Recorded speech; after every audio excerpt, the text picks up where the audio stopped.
Shambhala, la senda sagrada del guerrero. ¿Cómo ser un guerrero? Por Chogyam Trungpa Rinpoche. Desde el gran espejo cósmico, sin comienzo y sin final, se manifestó la sociedad humana. En aquel momento surgieron liberación y confusión. Cuando aparecieron el temor y la duda, frente a la confianza, que es primordialmente libre, se alzaron innumerables multitudes de cobardes. Cuando en la confianza, que es primordialmente libre, se halló ejemplo a seguir y deleite, se alzaron innumerables huestes de guerreros. Y las multitudes innumerables de cobardes se ocultaron en cavernas y selvas. Mataron a sus hermanos para comerse su carne. Siguieron el ejemplo de las bestias. Provocaron el terror unos en otros. Se quitaron así la propia vida. Atizaron un inmenso fuego de odio. Enturbiaron sin cesar el río de la lujuria. Se sumieron en el fango de la pereza. Y así apareció la edad del hambre y las plagas. De quienes se dedicaron a la confianza primordial, las múltiples huestes de guerreros, algunos fueron a las montañas a erigir hermosos castillos de cristal, otros a comarcas de bellos lagos e islas a levantar palacios fabulosos, y otros más, a las plácidas llanuras, fueron a sembrar arroz, cebada y trigo. Siempre sin conflictos ni disputas, amables siempre y generosos, sin recibir estímulo, mediante su insondebilidad que por sí sola existe, estuvieron siempre educados al Riggen imperial.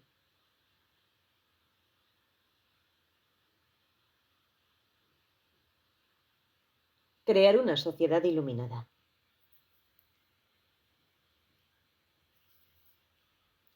Las enseñanzas Shambhala se fundan sobre la premisa de que hay una sabiduría humana básica que puede ayudarnos a resolver los problemas del mundo.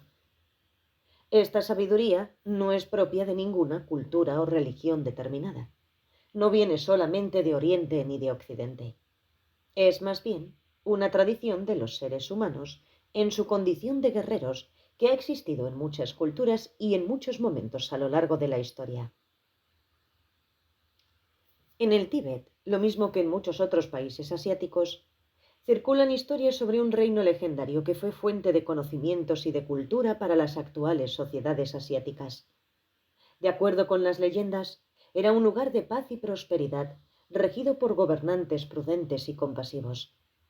Los ciudadanos eran igualmente bondadosos y sabios, de manera que el reino constituía en general una sociedad modelo. Aquel lugar se llamaba Shambhala. Se dice que el budismo desempeñó un papel importante en la evolución de la sociedad Shambhala. Las leyendas nos cuentan que el Buda Shakyamuni transmitió enseñanzas tántricas muy altas a Dawa Sampo, el primer rey de Shambhala. Se considera que esas enseñanzas, que se conservan en el Kalachakra Tantra, son parte de la más profunda sabiduría del budismo tibetano. Cuentan las historias que después que el rey hubo recibido su instrucción, todo el pueblo de Shambhala comenzó a practicar la meditación y a seguir el camino budista de benevolencia e interés por todos los seres. De esta manera, no solamente los gobernantes, sino que todos los súbditos del reino llegaron a ser personas sumamente evolucionadas.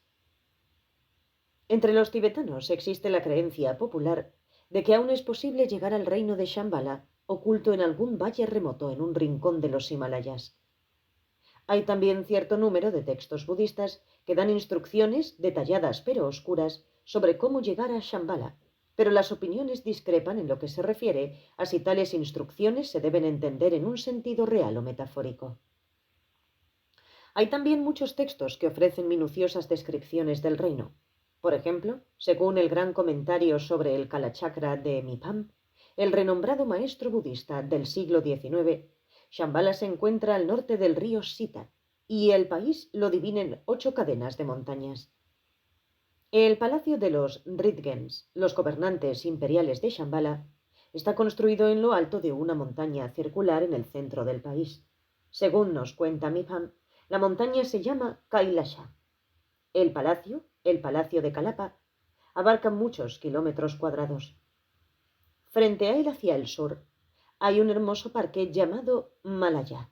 y en medio del parque se eleva un templo consagrado a Kalachakra, construido por Dawa Sangpo. Otras leyendas cuentan que el reino de Shambhala desapareció de la tierra hace muchos siglos. En un momento determinado, la sociedad entera había alcanzado la iluminación y el reino se transfiguró en un ámbito más celestial. De acuerdo con esos relatos, los reyes Rigden de Shambhala continúan velando sobre los asuntos humanos y algún día retornarán a la tierra para salvar a la humanidad de la destrucción. Muchos tibetanos creen que el rey Gesar Delin, el gran guerrero tibetano, estuvo inspirado y guiado por los Rigdens y la sabiduría shambhaliana. Esto refleja la creencia en la existencia celestial del reino. Como se cree que Gesar no viajó a Shambhala, su vínculo con el reino era de índole espiritual. Vivió aproximadamente en el siglo XI y fue rey de la provincia de Lin, al este del Tíbet.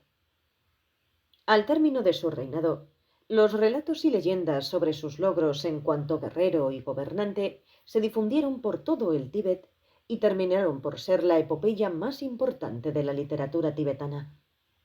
Algunas leyendas afirman que Gesar retornará, viniendo de Shambhala, al mando de un ejército para someter a las fuerzas de la oscuridad en el mundo. En los últimos años, algunos estudiosos occidentales han planteado la posibilidad de que el reino de Shambhala haya sido en realidad uno de los reinos históricamente documentados de épocas muy remotas, como el reino Shangchung en Asia Central. Por otra parte, muchos estudiosos creen que los relatos referentes a Shambhala son completamente míticos. Si bien es bastante fácil descartar el reino de Shambhala y considerarlo pura ficción, también es posible ver en esta leyenda la expresión de un deseo humano profundamente arraigado y muy auténtico, el de una vida buena y satisfactoria. De hecho, entre muchos maestros del budismo tibetano, existe una larga tradición que considera el reino de Shambhala no como un lugar físico, sino como el fundamento o raíz de la cordura y el estado vigílico que existe en forma potencial en todo ser humano. Desde ese punto de vista, no tiene entonces importancia que se sepa con exactitud si el reino de Shambhala es realidad o ficción. Lo que importa es que reconozcamos y emulemos el ideal que representa, el de una sociedad iluminada. Durante los últimos 7 años he venido presentando una serie de enseñanzas Shambhala que se valen de la imagen del reino de Shambhala para representar el ideal de la iluminación secular, la posibilidad de inspirar y elevar tanto nuestra propia existencia como la de los demás, sin ayuda de ninguna actitud religiosa. Pues aunque la tradición Shambhala descansa sobre la cordura y bondad de la tradición budista, no deja de tener su propia base independiente, que es cultivar directamente lo que somos y quiénes somos en cuanto seres humanos. Con los grandes problemas que enfrenta actualmente la sociedad humana, parece cada vez más importante que encontremos métodos simples y no sectarios de trabajar sobre nosotros mismos y de compartir nuestro entendimiento con los demás. Las enseñanzas Shambhala o la visión Shambhala, que es una denominación más amplia de esta manera de enfrentar las cosas, es uno de tales intentos de poner a nuestro alcance y al de todos una existencia sana e íntegra. La situación mundial actual es fuente de preocupación para todos. ¿Amenaza una guerra nuclear? ¿La pobreza es grande? ¿Hay inestabilidad económica general? Y el caos social y político, y se dan los trastornos psicológicos más diversos. El mundo se encuentra en estos momentos en la confusión más absoluta. Las enseñanzas Shambhala se funden en la premisa de que sí existe una sabiduría humana fundamental que puede ayudarnos a resolver los problemas del mundo. Esta sabiduría no es patrimonio exclusivo de ninguna cultura o religión determinada, no viene solamente de Oriente o de Occidente. Es más bien una tradición de los seres humanos en su condición de guerreros que ha existido en muchas culturas y en muchos momentos a lo largo de la historia. Al hablar aquí del guerrero, no nos referimos a hacer la guerra. La agresión no es la solución, sino el origen de nuestros problemas. Aquí la palabra guerrero traduce el tibetano Pawo, que significa literalmente persona valiente. En este contexto, la condición de guerrero es la tradición de la valentía humana, la tradición de la intrepidez. Los indios norteamericanos Tenían una tradición semejante que existió también en las sociedades indígenas de Sudamérica. El ideal japonés del samurái representaba igualmente una tradición guerrera de sabiduría, y el principio del guerrero iluminado también se ha dado en las sociedades cristianas de Occidente. El rey Arturo es un ejemplo legendario del espíritu del guerrero en la tradición occidental, y los grandes reyes bíblicos, como el rey David, son ejemplos de guerreros de la tradición judeocristiana. En nuestro planeta ha habido muchos ejemplos espléndidos del espíritu del guerrero. La clave del camino del guerrero y el principio de la visión Shambhala es no tener miedo de ser quienes somos. Esta es, en última instancia, la definición de la valentía. No tenerse miedo a sí mismo. La visión Shambhala enseña que frente a los grandes problemas del mundo podemos ser heroicos y bondadosos a la vez. La visión Shambhala es lo opuesto del egoísmo. Al tener miedo de nosotros mismos y de la amenaza aparente que representa el mundo, nos volvemos sumamente egoístas. Queremos construir nuestro nidito, nuestro propio capullo, para poder vivir solos y en seguridad. Pero nuestra valentía puede ir aún más lejos. Debemos intentar que nuestro pensamiento trascienda nuestro hogar, que vaya más allá del fuego que arde en el hogar, más allá de enviar nuestros hijos a la escuela o poder ir a trabajar por la mañana. Debemos tratar de ver cómo podemos ayudar a este mundo. Si no ayudamos nosotros, nadie lo hará. Nos toca a nosotros ayudar al mundo. Al mismo tiempo, ayudar a los demás no significa abandonar nuestra vida individual. No es necesario empeñarse de repente en ser el alcalde del pueblo o el presidente de los Estados Unidos para ayudar a la gente. Se puede empezar por la familia y los amigos y las personas que nos rodean. Es más, se puede empezar por uno mismo. Lo importante es darse cuenta que jamás se deja de estar de servicio. Jamás puede uno relajarse y nada más, porque el mundo entero necesita ayuda. Si bien todos tenemos la responsabilidad de ayudar al mundo, es posible que si intentamos imponer nuestras ideas o nuestra ayuda a los demás, terminemos por crear aún más caos. Mucha gente tiene teorías sobre lo que necesita el mundo. Algunos creen que el mundo necesita el comunismo, otros que necesita la democracia. Hay gente que piensa que la tecnología será la salvación del mundo y otros piensan que será su destrucción. Las enseñanzas de Shambhala no se basan en la conversión del mundo a otra teoría más. La premisa de la visión Shambhala es que antes de establecer una visión iluminada para los demás, necesitamos descubrir qué es lo que intrínsecamente tenemos para ofrecer al mundo. De modo que, para empezar, debemos hacer un esfuerzo y examinar nuestra propia experiencia, ver qué es lo que contiene de valioso para ayudarnos y ayudar a otros, a inspirar y elevar nuestra existencia. Si estamos dispuestos a adoptar un punto de vista imparcial, nos encontraremos con que, pese a todos nuestros problemas y nuestra confusión, a todos nuestros altibajos emocionales y psicológicos, hay algo fundamentalmente bueno en nuestra existencia de seres humanos. A menos que podamos descubrir ese fundamento de bondad que hay en nuestra propia vida, no podemos abrigar la esperanza de mejorar las vidas ajenas.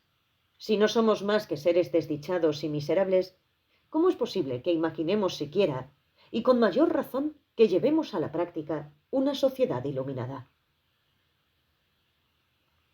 Descubrir la bondad auténtica es algo que se logra a partir de vivencias muy simples. No estamos hablando de lo bien que se sienta uno si gana una fortuna o termina su carrera universitaria o se compra una casa nueva, sino de lo que hay de básicamente bueno en estar vivo. Algo que no depende de nuestros logros ni de la realización de nuestros deseos. Es una bondad de la que continuamente tenemos atisbos, pero con frecuencia no llegamos a reconocerlos. Cuando vemos un color brillante, somos testigos de nuestra propia verdad intrínseca. Cuando escuchamos un sonido melodioso, estamos escuchando nuestra propia bondad fundamental. Cuando salimos de la ducha, nos sentimos frescos y limpios. Y cuando nos vamos de una habitación sofocante, agradecemos la bocanada súbita de aire fresco. Son sucesos que pueden durar una fracción de segundo, pero son auténticas experiencias de bondad. Están sucediéndonos continuamente, pero por lo común las ignoramos, considerándolas triviales o meras coincidencias. Según los principios Shambhala, vale la pena, por lo contrario, reconocer y aprovechar esos momentos, porque en ellos se nos revela la no agresión y el frescor, la bondad fundamental, que son la base de nuestra vida. Todo ser humano tiene una naturaleza básica de bondad que no sabe de dilución ni de confusiones. Y en esa bondad hay un contenido inmenso de aprecio y ternura. En cuanto seres humanos, podemos hacer el amor. Podemos acariciar a alguien con un ademán de ternura. Podemos besar a alguien con dulzura y comprensión. Podemos apreciar la belleza. Podemos apreciar lo mejor que hay en este mundo. Podemos captar lo que tiene de vívido, la amarillez del amarillo, la rojura del rojo, el verdor del verde. Nuestra experiencia es real. Cuando el amarillo es amarillo, ¿podemos acaso decir que es rojo si su amarillez no nos gusta? Eso sería contradecir la realidad. Cuando el sol brilla, ¿podemos rechazarlo y decir que es terrible que brille el sol? ¿Realmente podemos decirlo? Cuando tenemos un sol radiante o una nevada maravillosa, lo apreciamos. Y cuando tomamos una actitud así frente a ella, la realidad puede efectivamente actuar sobre nosotros. Quizá tengamos que levantarnos a la mañana tras haber dormido apenas unas pocas horas. Pero si miramos por la ventana y vemos brillar el sol, eso puede levantarnos el ánimo. Podemos curarnos realmente de la depresión si reconocemos que el mundo que tenemos es bueno. Esto de que el mundo es bueno no es simplemente una idea arbitraria. Es bueno porque podemos vivenciar su bondad. Podemos vivenciar nuestro mundo como algo sano y directo, honesto y real, porque nuestra naturaleza básica se amolda naturalmente a la bondad de las situaciones.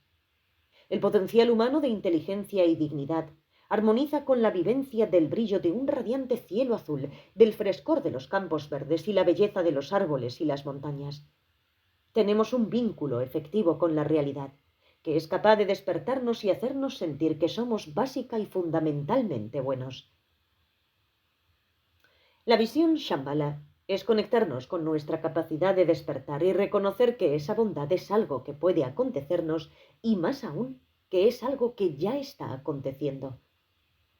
Pero queda aún una cuestión por formular. Quizás uno haya establecido una conexión auténtica con su mundo. Quizás haya atisbado un destello de sol, admirado el brillo de un color, escuchado buena música, comido algo bueno o lo que fuere.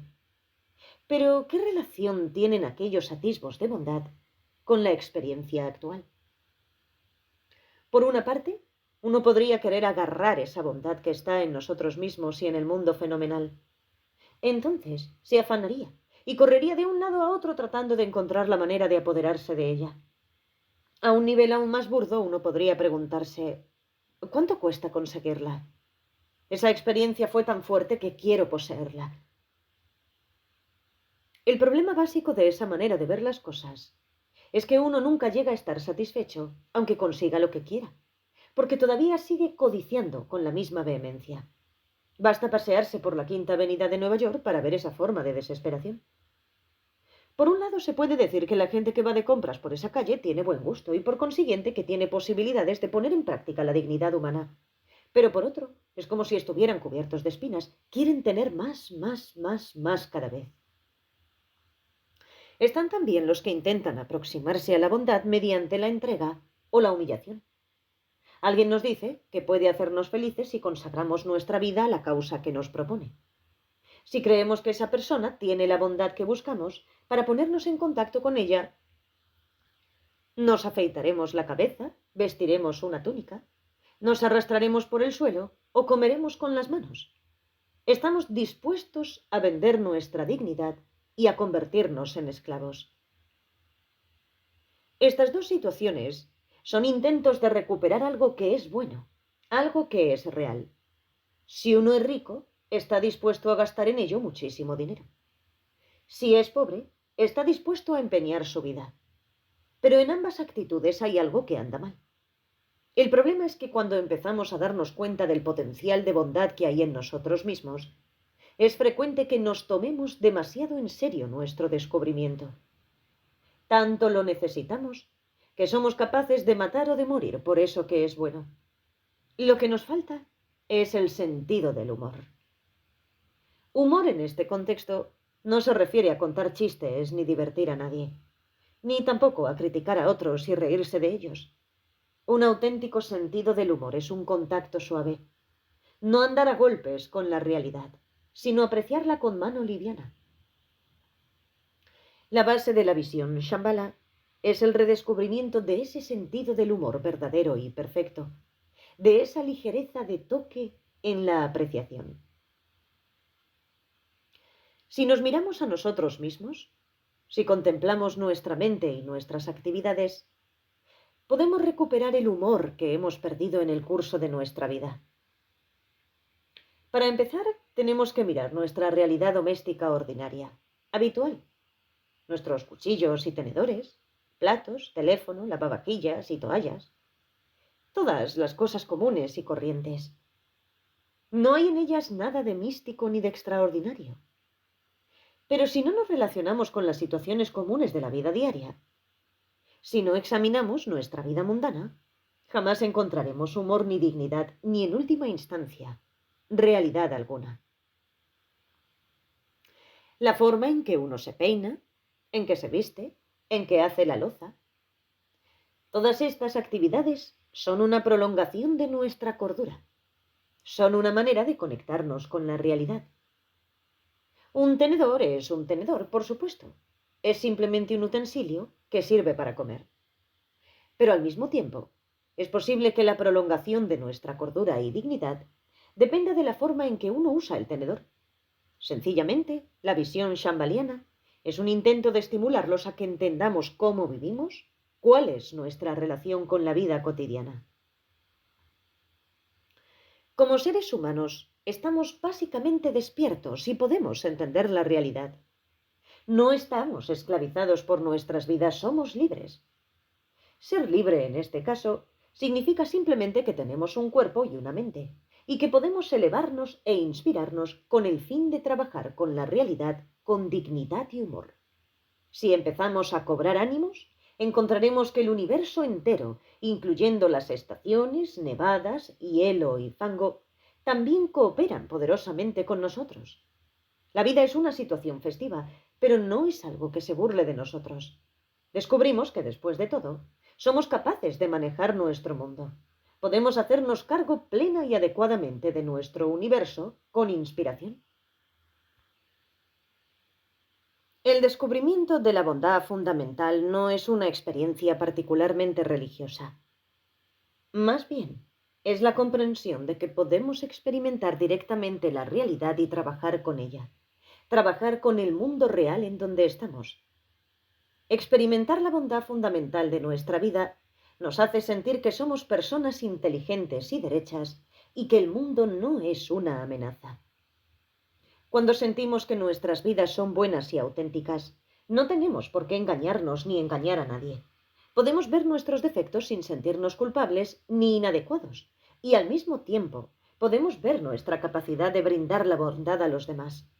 Podemos decir la verdad sin rodeos y ser absolutamente abiertos, al mismo tiempo que somos firmes y constantes. La esencia del camino del guerrero, o la esencia de la valentía humana, es negarse a desesperar de nada ni de nadie. Jamás podemos decir que nos estamos sencillamente haciendo pedazos. Ni tampoco de otra persona o del mundo podemos decir jamás tal cosa. En el término de nuestra vida, habrá en el mundo grandes problemas, pero asegurémonos que durante él no sucedan desastres, porque podemos impedirlos. Impedirlos es cosa nuestra. Para empezar, podemos salvar al mundo de la destrucción. Por eso existe la visión Shambhala. Es una idea antiquísima. Si servimos al mundo, podemos salvarlo. Pero con salvar al mundo no basta. Tenemos que esforzarnos, además, por construir una sociedad iluminada.